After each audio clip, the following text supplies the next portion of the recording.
Welcome back to chapter 2 of The Outsiders. Let's do this. I hope you had a chance to watch chapter 1. Let's get into it. Chapter 2. Dolly was waiting for Johnny and me under the street light at the corner of Pickett and Sutton. And since we got there early, we had time to go over to the drugstore in the shopping center and goof around. We bought Cokes and blew the straws at the waitresses and walked around eyeing things that were lying out in the open until the manager got wise to us and suggested we leave. He was too late, though. Dolly walked out with 2 packages of Cools under his jacket. When we went across the street and down Sutton a little way to the Dingo, there are lots of drive-ins in town. The Soshis go to the Way Out and to Rusty's, and the Greasers go to the Dingo and to Jay's. The Dingo is a pretty rough hangout. There's always a fight going on there, and once a girl got shot. We walked around talking to all the Greasers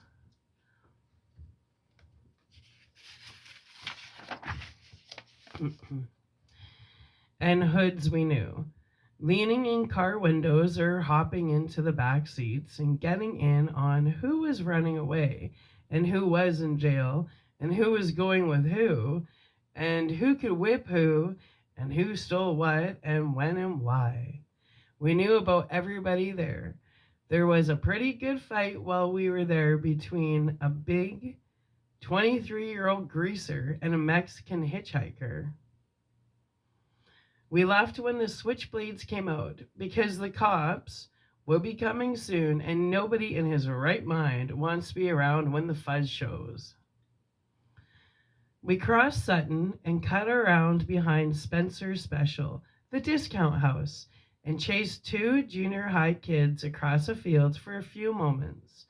By then, it was dark enough to sneak in over the back fence of the nightly double drive-in movie. It was the biggest in town and showed 2 movies every night, and on weekends 4. You could say you were going to the nightly double and have time to go all over town. We all had the money to get in. It only costs a quarter if you're not in a car, but Dolly hated to do things the legal way. He liked to show that he didn't care whether there was a law or not. He went around trying to break laws. We went to the rows of seats in front of the concession stand to sit down. Nobody else was there except 2 girls who were sitting down front. Dolly eyed them coolly, then walked down the aisle and sat right behind them. I had a sick feeling that Dolly was up to his usual tricks. And I was right. He started talking, loud enough for the 2 girls to hear. He started out bad and got worse. Dallas could talk awful dirty if he wanted to, and I guess he wanted to then. I felt my ears get hot. 2-Bit or Steve or even Soda would have gone right along with him just to see if they could embarrass the girls. But that kind of kicks just doesn't appeal to me. I sat there, struck dumb, and Johnny left hastily to get a Coke. I wouldn't have felt so embarrassed if they had been greasy girls. I might even have helped old Dallas. But those 2 girls weren't our kind. They were tough-looking girls, dressed sharp and really good-looking. They looked about 16 or 17. One had short dark hair and the other had long red hair. The redhead was getting mad. Or scared. She sat up straight and she was chewing hard on her gum. The other one pretended not to hear Dolly. Dolly was getting impatient. He put his feet up on the back of the redhead's chair, winked at me, and beat his own record for saying something dirty. She turned around and gave him a cool stare. Take your feet off my chair and shut your trap. Boy, she was good looking. I'd seen her before. She was a cheerleader at our school. I'd always thought she was stuck up. Dally merely looked at her and kept his feet where they were. Who's gonna make me? The other one turned around and watched us. That's the greaser that jockeys for the Slash J sometimes, she said, and if we couldn't hear her, as if we couldn't hear her. I had heard the same tone a million times. Greaser, greaser, greaser. Oh, yeah, I had heard that tone before too many times. What are they doing at a drive in without a car? I thought, and Dallas said, I know you too. I've seen you around rodeos. It's a shame you can't ride bull half as good as you can. Talk it. Oh. The redhead said coolly and turned back around. That didn't bother Dally in the least. You two barrel race, huh? You better leave us alone, the redhead said in a bidding voice, or I'll call the cops. Oh my. Dally looked bored. You've got me scared to death. You ought to see my record sometime, baby. He grinned slyly. Guess what I've been in for? Please leave us alone, she said. Why don't you be nice and just leave us alone? Dally grinned ruggishly. I'm never nice. Want a Coke? She was mad by then. I wouldn't drink it if I was starving in the desert. Get lost, hood. Dally merely shrugged and strolled off. The girl looked at me. I was half scared of her. Half scared of all nice girls, especially socias. Are you going to start in on us? I shook my head wide-eyed. No. Suddenly she smiled. Gosh, she was pretty. You don't look the type. What's your name? I wish you hadn't asked me that. I hate to tell people my name for the first time. Ponyboy Curtis. Then I waited for the you're kidding, or that's your real name, or one of the other remarks I usually get. Ponyboy is my real name, and personally, I like it. The redhead just smiled. That's an original and lovely name. My dad was an original person. I said, I've got a brother named Soda Pop, and it says so on his birth certificate. My name's Sherry. But I'm called Cherry because of my hair. Cherry Valens. I know, I said. You're a cheerleader. We go to the same school. You don't look old enough to be going to high school, the dark-haired girl said. I'm not. I got put up a year in grade school. Cherry was looking at me. What's a nice, smart kid like you running around with trash like that for? I felt myself stiffen. I'm a grease. Same as Dally. He's my buddy.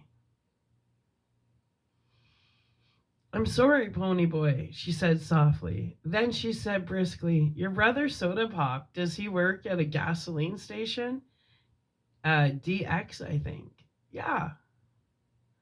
Man, your brother is one doll. I might have guessed you were brothers. You look alike. I grinned with pride.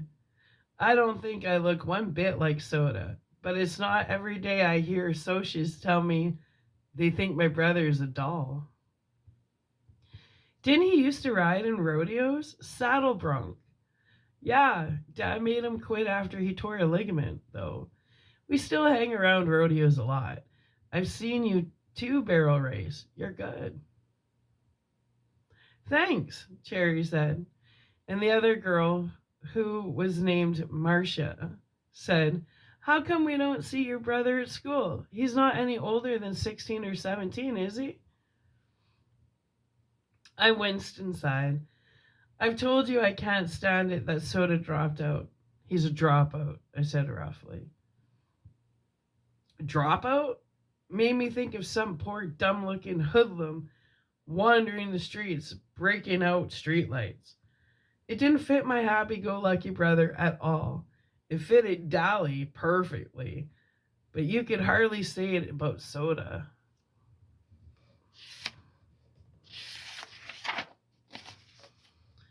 Johnny came back then and sat down beside me. He looked around for Dolly, then managed a shy hi to the girls and tried to watch the movie. He was nervous, though. Johnny was always nervous around strangers. Cherry looked at him, sizing him up as she said she had me. Then she said softly, and I knew she had him sized up right. Dolly came striding back with an armful of cokes. He handed one to each of the girls and sat down beside Cherry. This might cool you off. Dolly wiped the coke off his face with his sleeve and smiled dangerously. If I had been Cherry, I would have beat it out of there. I knew that smile. Fiery, huh? Well, that's the way I like it. Like him. He started to put his arm around her, but Johnny reached over and stopped him. Leave her alone, Dolly. Huh? Dolly was taken off guard. He stared at Johnny in disbelief. Johnny couldn't say boo to a goose. Johnny gulped and got a little pale, but he said, You heard me. Leave her alone. Dallas scowled for a second. If it had been me, or Two Bit, or Soda, or Steve, or anyone but Johnny, Dolly would have flattened him without a moment's hesitation. You just didn't tell Dolly Winston what to do. One time, in a dime store, a guy told him to move over at the candy counter. Dolly had turned around and belted him so hard it knocked a tooth loose. A complete stranger, too, but Johnny was the gang's pet, and Dolly just couldn't hit him. He was Dolly's pet, too. Dolly got up and stalked off, his fists jammed in his pockets and a frown on his face. He didn't come back. Cherry sighed in relief. Thanks. He had me scared to death. Johnny managed an admiring grin. You sure didn't show it. Nobody talks to Dolly like that. She smiled. From what I saw, you do. Johnny's ears got red. I was still staring at him. It had taken more than nerve for him to say what he'd said to Dolly. Johnny worshipped the ground Dallas walked on, and I had never heard Johnny talk back to anyone, much less his hero. Marcia grinned at us. She was a little smaller than Cherry. She was cute, but the Cherry Valance was a real looker. You all sit up here with us. You can protect us.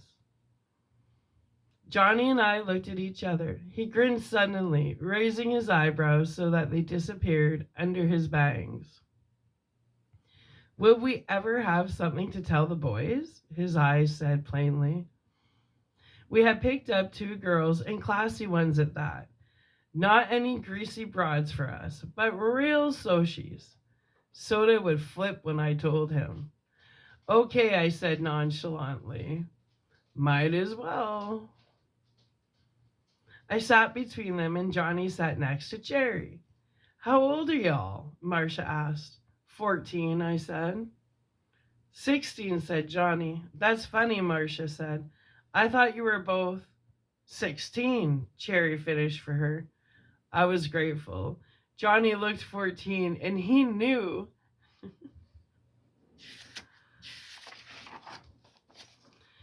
And it bugged him something awful. Johnny grinned. How come you all ain't scared of us like you were Dolly? Cherry sighed. You two are too sweet to scare anyone. First of all, you didn't join in Dallas's dirty talk, and you made him leave us alone. And when we asked you to sit up here with us, you didn't act like it was an invitation to make out for the night. Besides that, I've heard about Dallas Winston, and he looked as hard as nails and twice as tough. And you two don't look mean. Sure, I said tiredly. We're young and innocent. No, Cherry said slowly, looking at me carefully. Not innocent. You've seen too much to be innocent, just not dirty.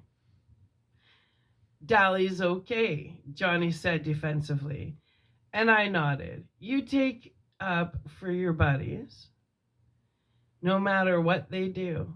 When you're a gang, you stick up for the members. If you don't stick up for them, stick together. Make like brothers. It isn't a gang anymore. It's a pack. A snarling, distrustful, bickering pack like the Sochies in their social clubs, or the street gangs in New York, or the wolves in the timber.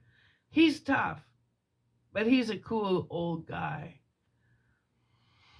He'd leave you alone if he knew you, I said, and that was true. When Steve's cousin from Kansas came down, Dally was decent to her and watched his swearing. We all did around nice girls who were the cousinly type. I don't know how to explain it. We try to be nice to the girls we see once in a while, like cousins or the other girls in class. But we still watch a nice girl go by on a street corner and say all kinds of lousy stuff about her. Don't ask me why. I don't know why.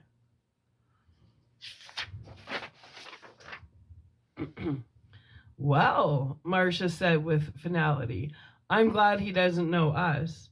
I kind of admire him, Cherry said softly. So only I heard, and then we settled down to watch the movie.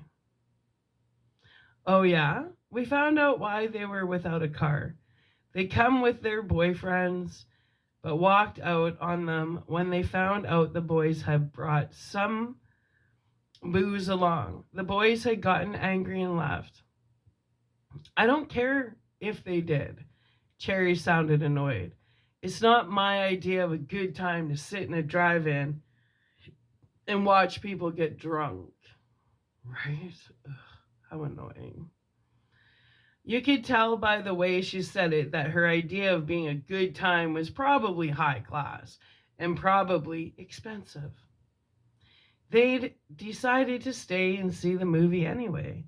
It was one of those beach party movies with no plot and no acting, but a lot of girls in bikinis and some swinging songs. So it was all right.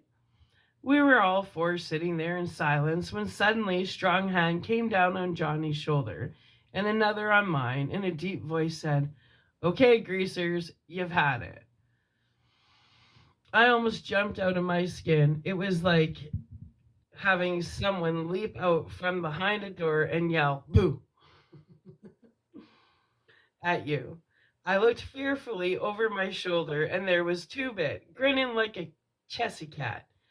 Glory, Two Bit, scare us to death. He was good at voice imitations and had sounded for all the world like a snarling Soch. Then I looked at Johnny. His eyes were shut and he was as white as a ghost. His breath was coming in smothered gasps. Two Bit knew better than to scare Johnny like that. I guess he'd forgotten. He's kind of scatterbrained. Johnny opened his eyes and said weakly, Hey, Two Bit.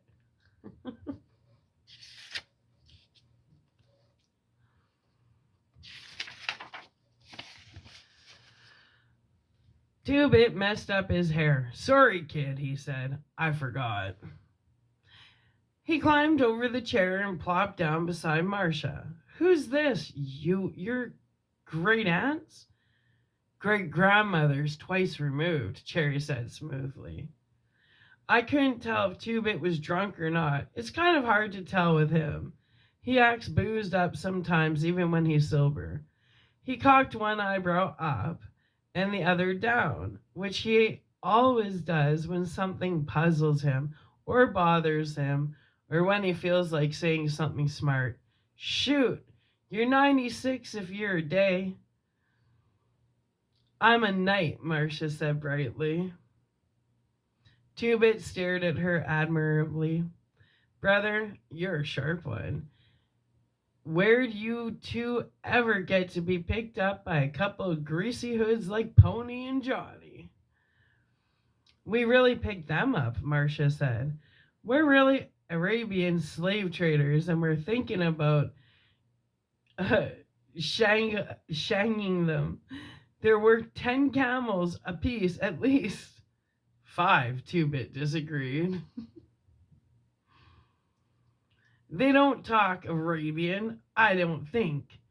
Say something in Arabian, Johnny Cake. Cut it out, Johnny broke in. Dolly was bothering them, and when he left, they wanted us to sit with them to protect them against wisecracking greasers like you, probably. Two-Bit grinned because Johnny didn't usually get sassy like that. We thought we were doing good if we could get him to talk at all. Incidentally, we don't mind being called greaser by any greaser. It's kind of playful then. Hey, where's old Dolly anyways?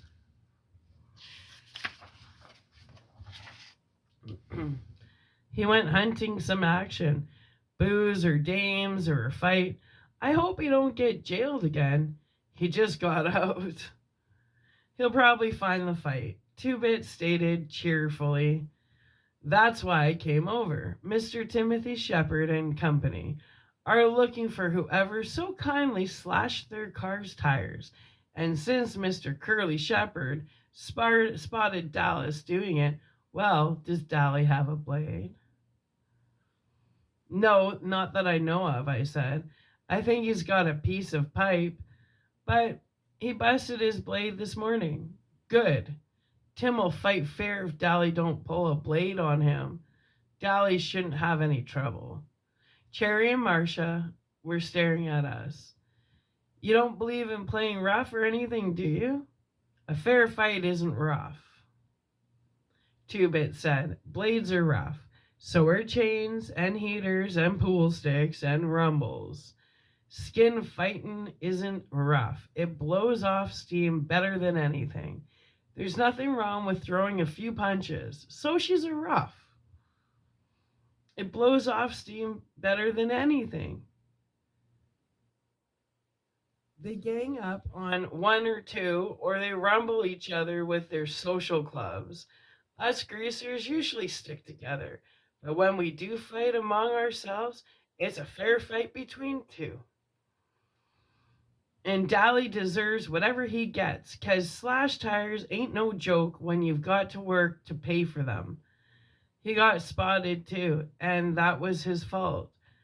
Our one rule besides stick together is don't get caught.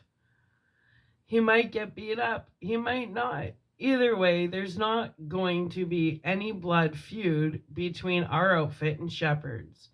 If we needed them tomorrow, they'd show.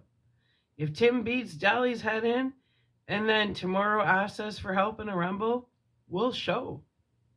Dolly was getting kicks. He got caught. He pays up. No sweat.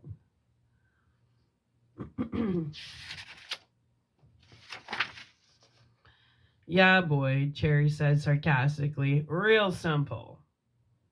Sure, Marcia said, unconcerned. If he gets killed or something, you just bury him. No sweat. You dig, okay, baby? Two-Bit grinned and lit a cigarette. Anyone want a weed? I looked at Two-Bit admirably. He sure put things into good words. Maybe he was still a junior at 18 and a half, and maybe his sideburns were too long, and maybe he didn't get boozed up too much, but he sure understood things. Terry and Marcia shook their heads at his offering of cigarettes, but Johnny and I reached for one. Johnny's color was back and his breathing was regular, but his hand was shaky ever so slightly. A cigarette would steady it. Pony boy, will you come with me to get some popcorn? Cherry asked. I jumped up. Sure, y'all want some? I do, said Marcia. She was finishing the Coke Dolly had given her. I realized then that Marcia and Cherry weren't alike. Cherry had said she wouldn't drink Dally's Coke if she was starving, and she meant it. It was the principle of the thing. But Marcia saw no reason to throw away a perfectly good free Coke. Me too, said Two-Bit. He flipped me a 50-cent piece. Get Johnny some too. I'm buying, he added as Johnny started to reach into his jeans pocket. We went to the concession stand and, as usual, there was a line a mile long, so we had to wait. Quite a few kids turned to look at us. You didn't see a Kid Grease and a Sochi cheerleader together often, right? Cherry didn't seem to notice.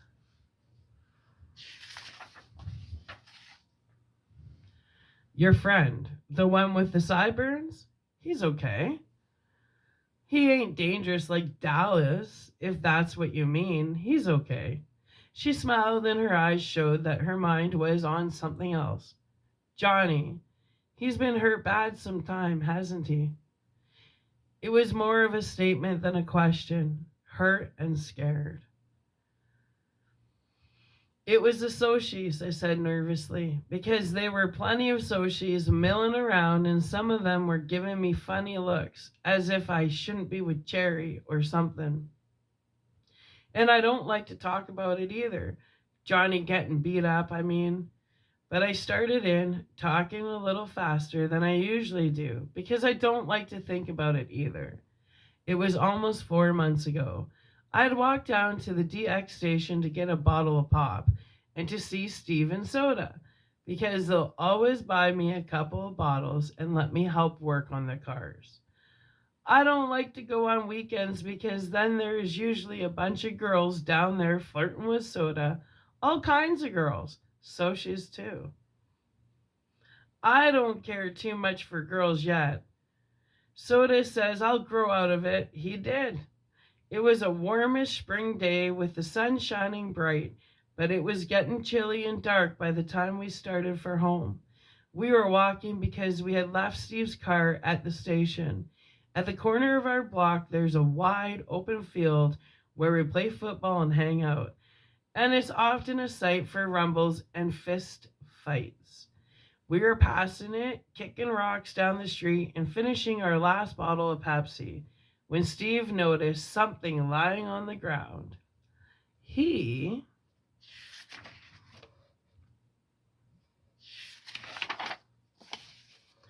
picked it up. It was Johnny's blue jean jacket, the only jacket he had. Looks like Johnny forgot his jacket, Steve said, slinging it over his shoulder to take it by Johnny's house. Suddenly he stopped and examined it more carefully. There was a stain the color of rust across the collar. He looked at the ground. There were some more stains on the grass. He looked up and across the field with a stricken expression on his face. I think we all heard the low moan and saw the dark, motionless hump on the other side of the lot at the same time. Soda reached him first. Johnny was laying face down on the ground. Soda turned him over gently, and I nearly got sick. Someone had beaten him badly. We were used to seeing Johnny banged up. His father clobbered him around a lot. And although it made us madder than heck, we couldn't do anything about it. But those beatings had been nothing like this. Johnny's face was cut up and bruised and swollen, and there was a wide gash from his temple to his cheekbone. He would carry that scar all his life. His white t-shirt was splattered with blood. It just stood there, trembling with sudden cold. I thought he might be dead. Surely nobody could be beaten like that and live. Steve closed his eyes for a second and muffled a groan as he dropped on his knees beside Soda. Somehow the gang sensed what had happened. Two-Bit was suddenly there beside me, and for once, his comical grin was gone, and his dancing gray eyes were stormy. Derry had seen us from our porch and ran toward us, suddenly skidding to a halt. Dally was there too, swearing under his breath and turning away with a sick expression on his face. I wondered about it vaguely. Dally had seen people killed on the streets of New York's West Side. Why did he look sick now? Johnny? Soda lifted him up and held him against his shoulder. He gave the limp body a slight shake. Hey, Johnny Cake. Johnny didn't open his eyes, but there came a soft question. Soda? Yeah, it's me, Soda Pop said. Don't talk. You're going to be okay. There was a whole bunch of them, Johnny went on, swallowing, ignoring Soda's command. The blue Mustang full. I got so scared. He tried to swear, but suddenly started crying, fighting to control himself, then sobbing all the more because he couldn't. I had seen Johnny take a whipping with a 2x4 from his old man and never let out a whimper. That made it worse to see him break now. Soda just held him and pushed Johnny's hair back out of his eyes. It's okay, Johnny Cake. They're gone now. It's okay. Finally, between sobs, Johnny managed to gasp out his story. He had been hunting our football to practice a few kicks when a blue Mustang had pulled up beside the lot. There were 4 Socias in it. They had caught him, and one of them had a lot of rings on his hand. That's what had cut Johnny up so bad. It wasn't just that they had beaten him half to death. He could take that. They had scarred him. They had threatened him with everything under the sun. Johnny was high-strung anyway, a nervous wreck from getting belted every time he turned around and from hearing his parents fight all the time. Living in those conditions might have turned someone else rebellious and bitter. It was killing Johnny. He had never been a coward. He was a good man in a rumble. He stuck up for the gang and kept his mouth shut good around cops. But after the night of the beating, Johnny was jumpier than ever. I didn't think he'd ever get over it. Johnny never walked by himself after that. And Johnny, who was the most law-abiding of us, now carried in his back pocket a 6-inch switchblade. He'd use it too if he ever got jumped again. They had scared him that much. He would kill the next person who jumped him. Nobody was ever going to beat him like that again, not over his dead body. I had nearly forgotten that Cherry was listening to me, but when I came back to reality and looked at her, I was startled to find her as white as a sheet. All Socias aren't like that, she said. You have to believe me, Ponyboy. Not all of us are like that. Sure, I said. That's like saying all you greasers are like Dallas Winston. I'll bet he's jumped a few people. I digested that. It was true. Dally had jumped people. He had told us stories about muggings in New York that made the hair on the back of my neck stand up. But not all of us were that bad. Cherry no longer looked sick, only sad. I'll bet you think the Socias have made it. The rich kids, the West Side Socias.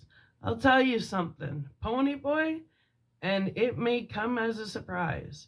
We have troubles you've never ever heard of. You want to know something? She looked me straight in the eye. Things are rough all over. I believe you, I said. We better get back out there with the popcorn or Two-Bit'll think I ran off with his money. We went back and watched the movie through again. Marcia and Two-Bit were hitting it off fine. Both had the same scatterbrained sense of humor. But Cherry and Johnny and I just sat there, looking at the movie and not talking. I quit worrying about everything and thought about how nice it was to sit with a girl without having to listen to her swear or to beat her off with a club. I knew Johnny liked it too. He didn't talk to girls much, Once, while Dallas was in reform school, Sylvia had started hanging on to Johnny and sweet talking him, and Steve got hold of her and told her if she tried any of her tricks with Johnny, he'd probably beat the tar out of her. Then he gave Johnny a lecture on girls and how a sneaking little broad like Sylvia would get him into a lot of trouble. As a result, Johnny never spoke to girls much, but whether that was because he was scared of Steve or because he was shy, I couldn't tell. I got the same lecture from Two Bit after we'd picked up a couple girls downtown one day. I thought it was funny because girls are one subject even Derry thinks I use my head about. And it really had been funny because Two Bit was half crocked when he gave me the lecture, and he told me some stories that about made me want to crawl under the floor or something. But he had been talking about girls like Sylvia and the girls he and Dally and the rest picked up at drive-ins and downtown. He never said anything about Sochi girls, so I figured it was all right.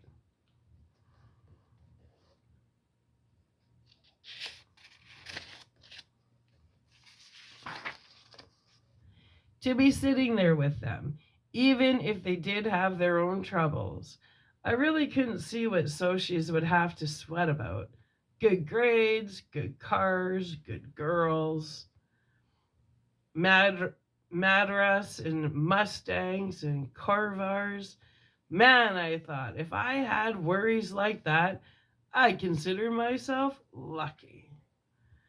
I know better now. All right. Come back for chapter 3. I love this book. Okay. And I love you.